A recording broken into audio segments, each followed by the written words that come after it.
Well, good day, ladies and gentlemen. I'm Bruce McDonald, and this is the Talamanca Review. And today we're going to be moving on to 1947. Now, 1947 is an incredible year. Let me just find the chapter here.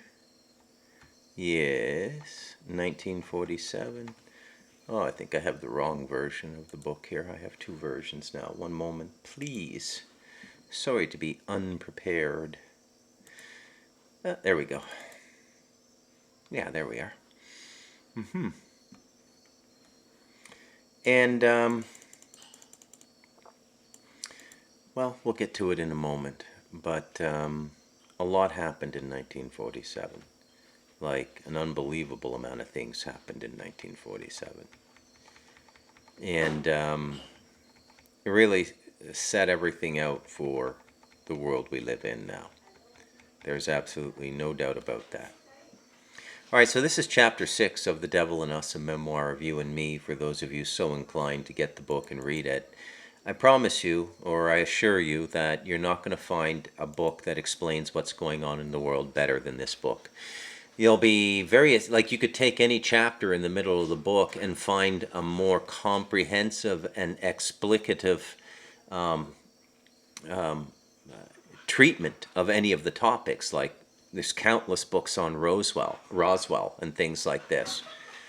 But what I'm doing, which is a little bit different, is I'm sort of bringing it all in together, and I'm trying to explain to you how the world we're living in now was the great leap forward of the Western cult system. And I don't say a cult system because it's definitely a cult, and it's a very power-based cult. You know, I hesitate to use the word satanic because I think, as we know, as we went through the whole devil chapter, the the devil gets a bit of a bad rap. So I don't see it as satanic, but it definitely is as negative can get. Okay? I mean, everything you've heard, like, let me just cut to the chase.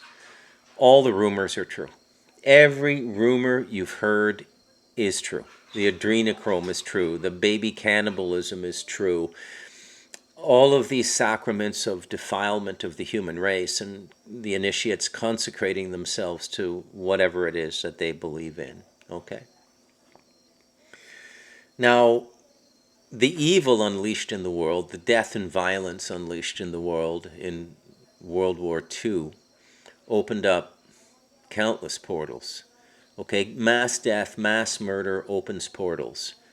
When you have millions of people dying in short periods of time, and especially violent and unnatural deaths, okay? The kinds of deaths that happen in wartime, being bombed, being gassed, being shot, being bayoneted, being lit on fire, all of these sorts of things.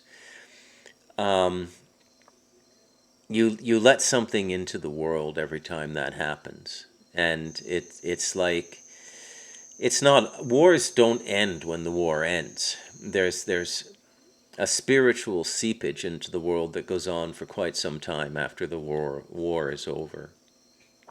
Okay. So 1947 was rather extraordinary. It was a crossroad in the timeline of humanity, a redirection, and the commencement of a public narrative that would enforce what they started in the Industrial Revolution. And quite frankly, the nail in the coffin of human consciousness and the insurance policy that another free breath would not be taken, which is what I tried to describe in that short episode. Now, Our Last Free Breath is a long chapter. There's a lot in it, but I think the most comprehensive work I've done on it is the long chapter in Stardust Ranch called The Crossroad. And as I said in that last podcast, I mean, why doesn't somebody ask an evolutionary biologist these questions? Why do we shit in a hole in the ground for 5,000 years and then within 3 generations go into space and have cell phones? And like, it just doesn't make any sense. There's the unfoldment of evolution doesn't make any sense. And so, I mean, evolution is complete horseshit. It's a horseshit theory. It's not valid. aspects of it are valid for sure, but evolution is not what the evolutionary biologists are telling us it is. It's something else. It's more spiritual.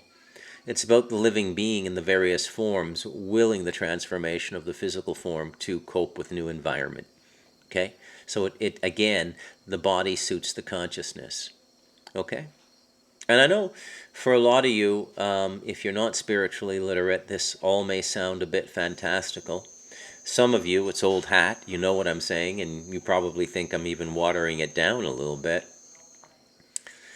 But my job as I see it is to give an explanation for what's going on in the world, and most importantly, explain to people the degree to which we have been lied to and manipulated to the point where we don't even live in reality anymore. We're not even living in reality anymore. Okay? So it's really always been about consciousness. There was a producer of material some time back, very effective and affected a lot of people. His name was Michael Sarion, and he was an Irish occult researcher and just an incredibly articulate human being. And he coined the line, "The war is on consciousness," and he's right. He's absolutely right. The worst thing you can do to somebody is deliberately suppress their consciousness, okay? Now, once you see this, you can't unsee it. Once your mind just, all the details fall into place and you see it, it just suddenly, it's like a revelatory moment. You go, oh my God, I see it. It's a war on consciousness. Religious people might say it's a war on God, but I suppose you could say that. Maybe I'm just splitting hairs. But then you're left in the uncomfortable position of endorsing a religious dogma, which nobody of spiritual consciousness wants to do. Okay? And I exist within spiritual consciousness, and I don't want to do it. So it's a war on consciousness, it's a war on human possibility, and it's the oldest occult trick in the world. And the oldest occult trick in the world is enslaving people. Okay? And there's there's multidimensional enslavement as well. There's incarnate human beings that can enslave entities in the lower fourth dimension through magical rituals. One might even make the case this is what Solomon did in the utility of the signet ring he was given and his command over the demons, which it's alleged were the constructors, the actual labor for the first temple of Solomon. And that is a classic occult story, okay? Now, the occult is like crack or cocaine. Like once you get into it, it's like the ultimate addiction because it's very powerful. It fulfills desires, okay? And but there's a price. It's like a spiritual credit card, and they don't tell you. Okay, they don't tell you. You're just running up a tab to the point where you end up in a very, very bad position. So now, if your understanding of the Second World War is from conventional history, then you are completely and utterly ignorant of what really happened. It's not your fault. The narrative dominance they established when they illuminated cities, created dislocated voice technology like radio, telephone, and cinema, and the automobiles and rapid transportation, it was intoxicating. Who would question that? Nobody. The only reason it returns to the fore of consciousness now, in the early 21st century, is that the fourth industrial revolution is so blatantly negative, or satanic if you want, so devoid of spirit and beauty, and such a full commitment to darkness that it's natural to go back to where it all started. The farm to the city, the late 1800s. Because, as I've already said, once you see it, you can't unsee it. Okay? So there's a danger in reading my work as well. It may very well open up perceptions of reality for you that you maybe part of you would wish you never came to understand or realize. But that's sort of juvenile, right? It's kind of like the character in The Matrix who wants to go back in and rats out everybody else so he can go back into the Matrix and be somebody important.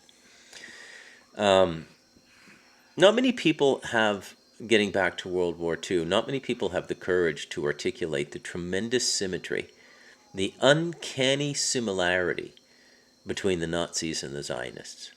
And now it would be difficult to come up with a better billing in the world of professional wrestling.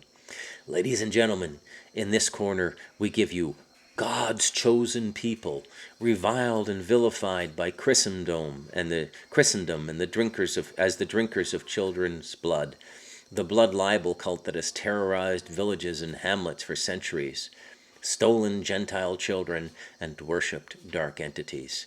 And in this corner we give the master race, blonde-haired and blue-eyed, ravaged by a war not one generation past, savaged by the exploitative and unreasonable Treaty of Versailles, and now back for a rematch, more cunning, more diabolical, and fully versed in the occult and off-world technologies of the demonic Jew.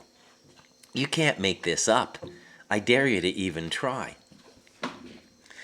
In terms of sheer inventiveness and productivity, the Germans were unmatched. They broke the Vatican through Martin Luther and Protestantism, which, curiously, did not endear them to the Jews for eternity, as the Vatican had been a stalwart oppressor of Jewish liberty in Europe, where the vast majority of Jews resided. Now, like the Jews, the Germans had a racial identity under the Nazis that was otherworldly, supernatural, and exceptional. They openly spoke about eugenics and cleansing the earth of the racially impure. It's no secret that the Jews are equally hermetic in their racial superiority. But where the Germans were open and direct in their rhetoric and beliefs, the Jews preferred the back room, low fanfare of commercial control and usury through banking and money, a world in which they had gained a considerable foothold with the war for the British throne in the 1600s. Cromwell, the Stuarts, William the Orange, and the Amsterdam Jews, Sabbateans no less, apostate Jews, who wanted the central bank charter for what would become the Bank of England. And some might argue it was these very Jews who made sure the Germans had the screws put to them in the Treaty of Versailles, which, according to most rational observers, was the inevitable catalyst for the rise of Hitler, with the promise to release the German people from the perpetuity of squalor, exploitation, and endless and irreconcilable debt, the Jewish hell. Now, curiously, the only thing even approximating the Nazi racial hegemony in our times is Noahide law, now being openly advocated by many rabbis in Israel and in the diaspora, a system of living in which Jews are openly acknowledged as being superior and within which they will rule from Jerusalem. The master race and the chosen people should both be equally reviled. It's curious that people haven't put this together, you know? So we, the normal people who just love other people and don't feel superior to other people, the Zionists and the Nazis are equally our enemies, okay? Because they're really the same force. Same force, same agenda, okay? Protestantism snakes its way back to Judaica, its intended trajectory all along, as certain to the Hebrews who assisted the biblical translations of both the Geneva and the King James Bibles as the migratory path of Canadian geese in winter. Now, the Protestant movement went right back to the root, cutting out the Latin-speaking middlemen in the Vatican. And we find more and more support among the clueless Christian Zionists for the Jewish supremacy, which should have died a public death as certain as the master race. But wait, it gets better. The Nazis were not really defeated either. Yeah, sorry to be the bearer of bad news, but the Second World War never really ended. The Nazis were never defeated. Nuremberg was a theater. The decades-long hunt for alleged Nazis by Simon Wiesenthal and his like is an extension of the theater. The real Nazis are alive and well, preserved by the otherworldly alliances they made during the war and the human confederacy they created, which having taken a page from the Jewish book of low-key operations, remains clandestine, but you would be surprised by the offices and titles with which the undying Nazis collaborate. One of the things that the Nazis became involved in was mind control.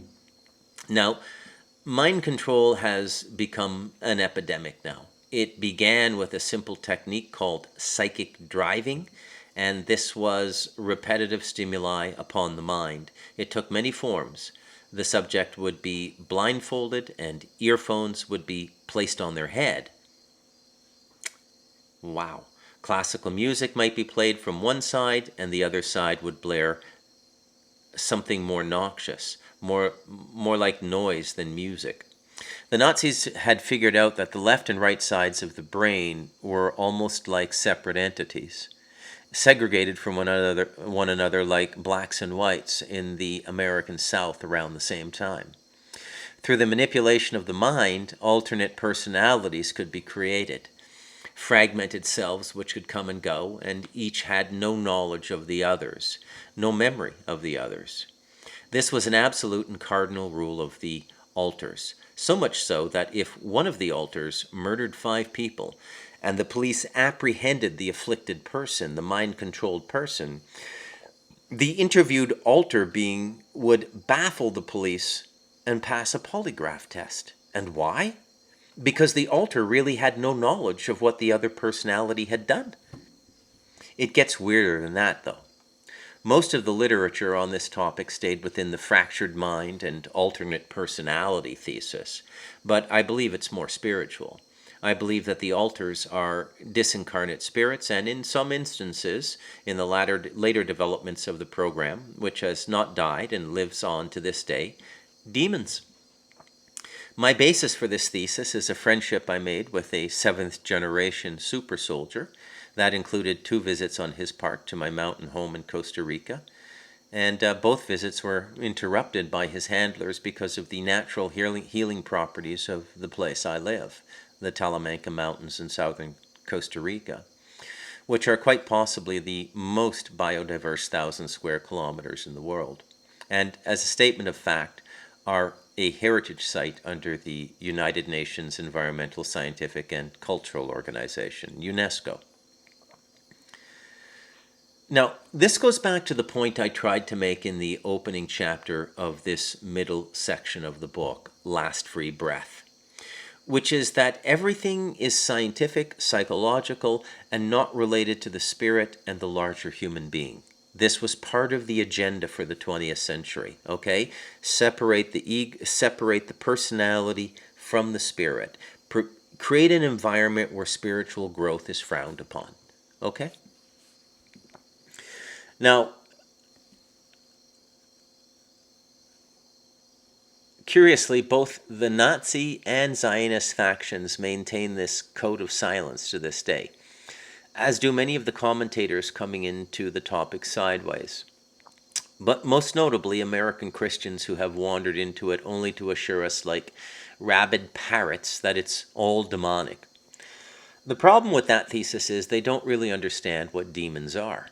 Not many people do. Most people who claim to have an understanding of them are religious and just parroting their scriptures, coupled with the experience of one or more exorcisms. Remember, the fulcrum of the deception is the misalignment of context and detail. Very important to remember that. Demons are actually a very natural part of the human ecosystem. Fire elementals for the most part, and then there are other things more daunting, but it's not worth detailing them because their impact on human beings is negligible. The fallen angel story is nonsense. The Lucifer story is nonsense. Ancient Aliens is correct on most of these topics. It's all an extraterrestrial story. But the demons themselves are part of the original elementals. The job of the elementals is, as the name suggests, elemental. Demons are cleansing agents like maggots, rats, and cockroaches, part of the class of organisms and entities we fear simply because they remind us of death, which is the mother of all fears for most human beings. Love a butterfly and hate a maggot, but the maggot does much more work than the butterfly, and in consuming dead things, hastens the decomposition of the dead mammal, which might otherwise spread more disease to living organisms. Fire elementals do the same work on planes above us, immolate things which, if left to linger, would pose harm to the ecosystem above us, as above, so below. Now, the final similarity between the Zionists and the Nazis is they both experienced massive culls in their population. The Jews allege 6 million in the Holocaust, and the Germans allege 8 million lost in the death camps after the war ended, which might very well be the most brutal and largely unspoken atrocity of the Second World War. But remember this: Jews are not Zionists and Germans are not Nazis. One of the most remarkable things that happened in 1947 is the Roswell UFO crash. Let's take a quick look at that.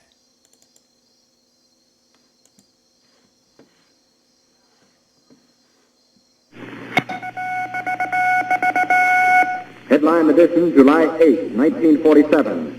The Army Air Forces has announced that a flying disc has been found and is now in the possession of the Army. Army officers say the missile, found sometime last week, has been inspected at Roswell, New Mexico, and sent to Wright Field, Ohio, for further inspection. Late this afternoon, a bulletin from New Mexico suggested that the widely publicized mystery of the flying saucers may soon be solved. Army Air Force officers reported that one of the strange discs had been found and inspected sometime last week. Our correspondents in Los Angeles and Chicago have been in contact with Army officials endeavoring to obtain all possible late information. Joe Wilson reports to us now from Chicago. The Army may be getting to the bottom of all this talk about the so-called flying saucer. As a matter of fact, the 509th Atomic Bomb Group headquarters at Roswell, New Mexico, reports that it has received one of the discs which landed on a ranch outside Roswell. The disc landed at a ranch at Corona, New Mexico, and the rancher turned it over to the Air Force. Rancher W.W. Brazil was the man who discovered the saucer. Colonel William Blanchard of the Roswell Air Base refuses to give details of what the flying disc looks like. In Fort Worth, Texas, where the object was first sent, Brigadier General Roger Ramey says that it is being shipped by air to the AAF Research Center at Wright Field, Ohio. A few moments ago, I talked to officials at Wright Field, and they declared that they expect the so-called flying saucer to be delivered there, but that it hasn't arrived as yet. In the meantime, General Ramey describes the object as being of flimsy construction, almost like a box type. He says that it was so battered that he was unable to determine whether it had a disc form, and he does not indicate its size. Ramey says that so far as can be determined, no one saw the object in the air, and he describes it as being made of some sort of tinfoil.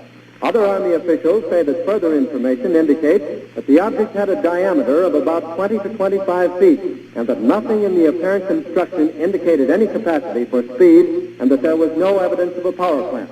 The disc also appeared too flimsy to carry a man. Now, back to Taylor Grant in New York. There you go, ladies and gentlemen, the story of Roswell. Fascinating. So that begins in 1947. Now, there's a lot of debate about whether it really happened. There are commentators out there in the alternative media who say that it was a satanic deception. Doug Dietrich comes to mind for those of you who dig into this topic.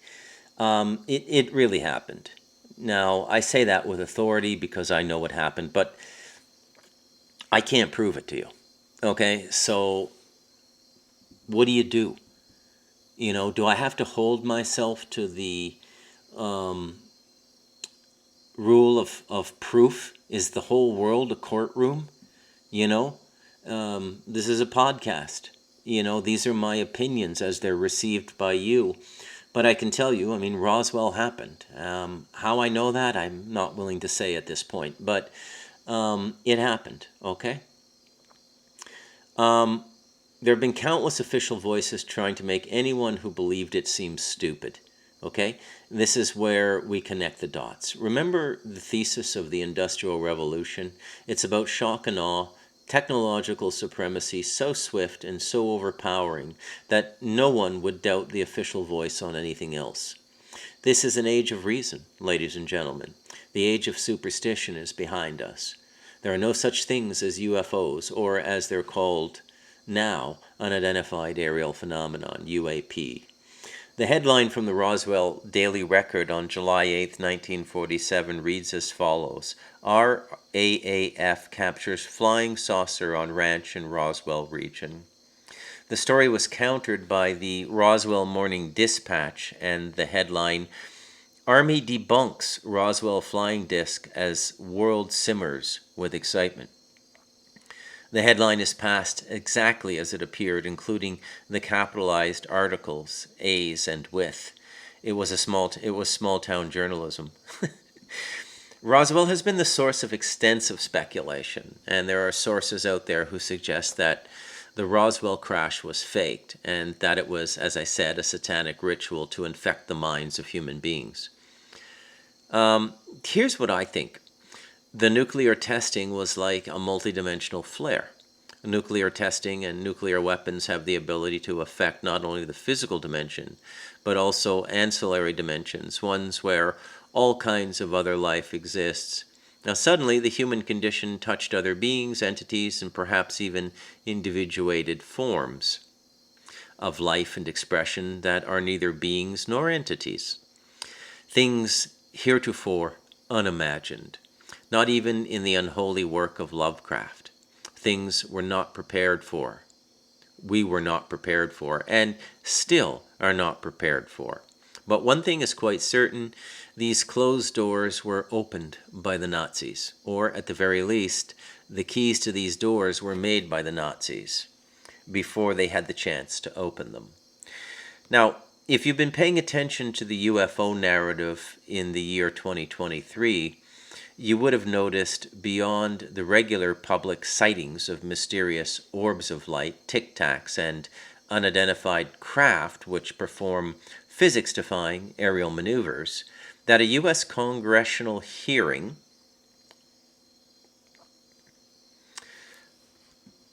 was held on July 27th, which, for the first time in America's history, saw 3 senior military officials explicitly questioned about UFOs.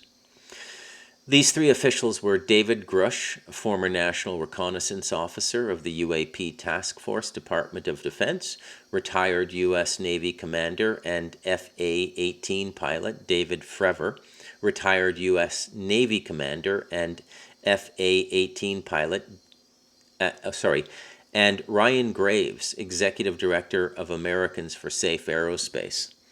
Now, these gentlemen claimed that the U.S. government was withholding and concealing information about a long-standing secret program that retrieves and reverse engineers off-world technologies. There is a space race that continues well beyond the assertion that Americans landed on the moon in July of 1969. It is a global exopolitical race to develop off-world technologies, materials, zero-point energy, and hybrid biologicals.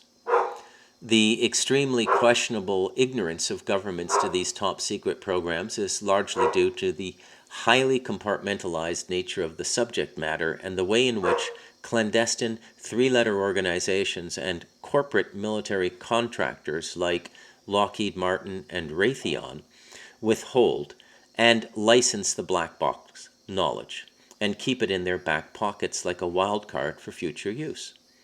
Now, this technocracy, like the new mythology of the 21st century, is forward-looking, but it's really just a smokescreen and a side story to what's really going on. What's also interesting to note at this time in history is that the Manson murders took place 3 weeks after the phony moon landing. After 20 years of research, Tom O'Neill, the Vanity Fair reporter, published a book titled Chaos, Charles Manson, the CIA, and the Secret History of the 60s. The Manson murders took place on August 8, 1969. The 8 and the 8 are symbolic and satanic culture. So 8-8, August 8th. Now, I'm not crazy here. There is an absolute correlation between black magic, the Third Temple of Solomon, and that whole satanic crowd. the extraterrestrial movement, and space and extraterrestrials. But let's not digress right away. From the wreckage of the Scout alien spacecraft, which crashed at Roswell, New Mexico, a living pilot was recovered and sequestered within the facility we know as Area 51. A young American Army nurse by the name of Matilda McElroy would be the only human to successfully communicate with the extraterrestrial. Matilda retained a copy of her typed interview transcripts from 1947, and nearing her death at the age of 83, forwarded them to Lawrence Spencer, who in 2008 would publish them in a book titled Alien Interview. In her letter to Mr. Spencer, Matilda said, "The status quo of our government establishment has been to protect the people from knowledge of such matters. In fact, the only protection afforded by ignorance and secrecy is to hide the private agenda of those in power to enslave others." The great occult fulcrum. Okay? The occult fulcrum is occultists always want to enslave things. Human beings, entities on the fourth dimension. Solomon, being an occultist, enslaved the demons. Okay? Now, if you're a Christian or something, you may think that was a victory for God. There's no war between angels and demons. It's a bunch of horseshit. Okay? Everything is part of the natural order. Everything is an expression of the Creator. Everything has a role and a function.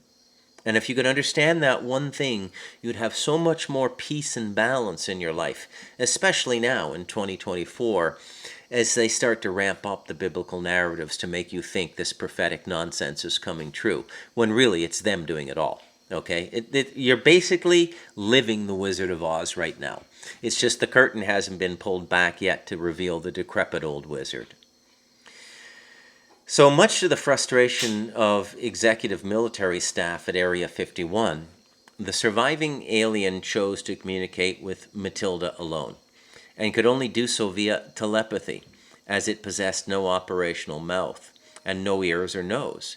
The body of the alien was a doll of sorts with large eyes. It had hands and feet with 3 digits that had some small ability to grasp things. The doll body is the most fitting analogy, as it required no food, no water, and no oxygen to survive.